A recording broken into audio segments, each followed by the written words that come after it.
Jep, ollaan tultu siihen pisteeseen, että Suomen festivaalikesä vetelee viimeisiään. Eli Ankkarokissa ollaan.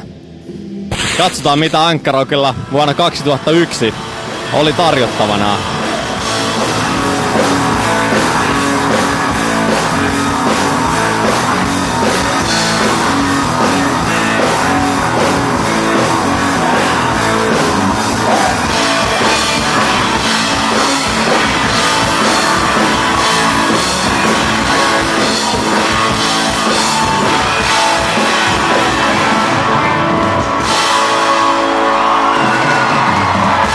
Me siis ajatellaan näin, että näitä aina näitä tosi kuuluisia taiteilijoita, niin niitä löydetään joku sellainen päiväkirja tai joku, missä on niinku täynnä sellaista, niinku, että se on, tiedätkö, hirveät orgiat jossain maalaiskartanossa joka päivä suurin piirtein. Ai tolla. No esimerkiksi joo, mutta sitten meillä on kato vähän samanlainen meininki, että ei me nyt kerrota sitä, me tehdään sitten ihan saatana magia kirja, joka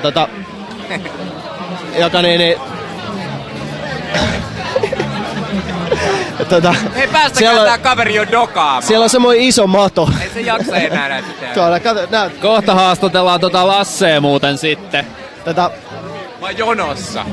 Joo, niin sit me pistetään kato ulos, kun taiteilijaura on päättynyt, niin laitetaan semmonen helvetin hieno kirja, missä kerrotaan kaikki totuudet. Sitä ennen on tarkasti salaisuuksia.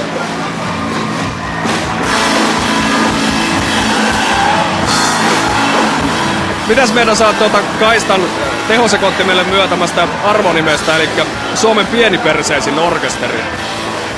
Kyllä mä niinku sydämestäni komppaan tätä, koska se on meille oikeastaan aika kunnia-asia.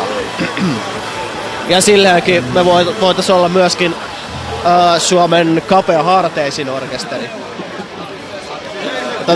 Kaikki samassa paketissa. Joo.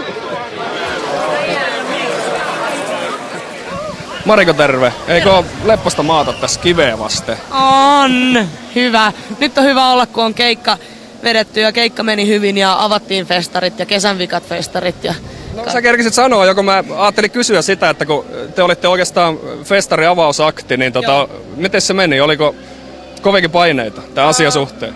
Jännitti kyllä, koska se on niinku ensimmäinen bändi festareilla, niin siinä samalla tulee vähän sellainen näyttö, että kuka on kekä, että tuleeko jengi tsiikasta bändiä. Niin siellä oli jengiä ja sitten tuli semmoinen, että no niin, että kyllähän tää homma toimii. Ai, nyt sattu. Joo, no mutta vedettiinpä keikat hyvin. Täytyy oikeasti niin koko meidän porukkaa siitä helvetisti kiittää. No nyt sä voit kiittää. Kiitos kaikki meidän Klan posse, koska pysyttiin ei ruvettu tappelee siellä, vaikka kaikki väsytti. Ei yhtään tingitty siitä, että mitä me oikeasti tehdään siellä lavalla, vaan vedettiin joka keikka täysillä. Sitten siitä oikeasti sai itselleen jättää se, että no niin, nyt me ylitettiin itsemme. Se on hyvä fiilis.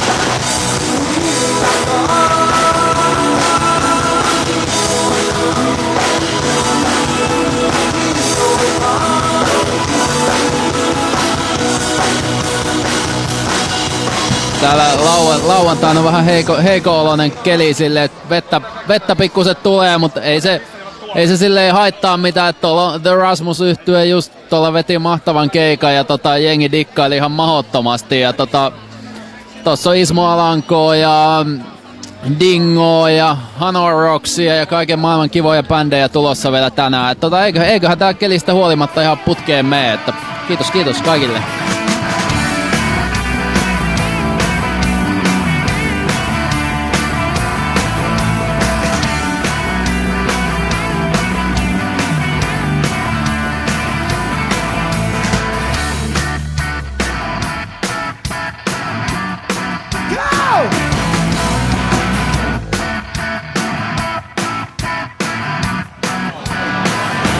No niin, Rasmuksen kavereita löydettiin täältä. Aki, terve. Moi. Mikäs on meininki? No, hyvä meininki, oli hyvä keikka. Vähän sillä lailla harmittaa, kun sataa, kun jengi pakkautuu niin tiukasti tähän tee pieneen telttaa sillä että se on ainut harmi asia, mutta oli loistava keikka, sillä mun tukka haisee kermavaahdolle, eli ihan törkeen pahalle.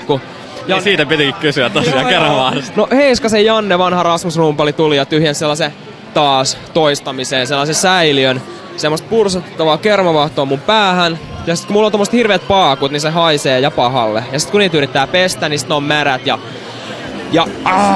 mä oon heittänyt vaatteet sen takia juhannuksenakin roskikseen, kun ne hais niin pahalle. Mut se on semmoista pientä hupailua ja onneksi on tehty niin paljon keikkoja, että voi ostaa uudet farkut.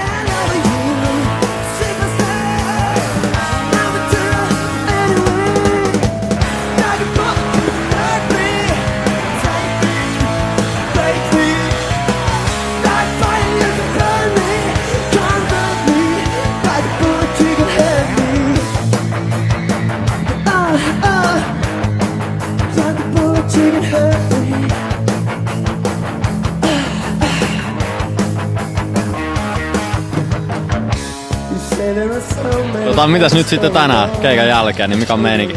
No meillä on sellainen meininki, kun me saadaan vähän noita platina-osastoa tuosta albumista ja tollain noin, niin me otettiin juhli suunnattoman isosti ja meillä on vieraita Saksasta ja Ruotsista ja tollain ja me otettiin hostaa niitä ja lähteä vähän saunomaan niiden kanssa illalla ja tietysti tää Ankkarokin takahuonehan on niinku tunnetusti Suomen niinku kovimpia juttuja ja ehkä muutama tämmönen bisse tässä ja sillai rentoutumista ja huomenna taas keikalle, että...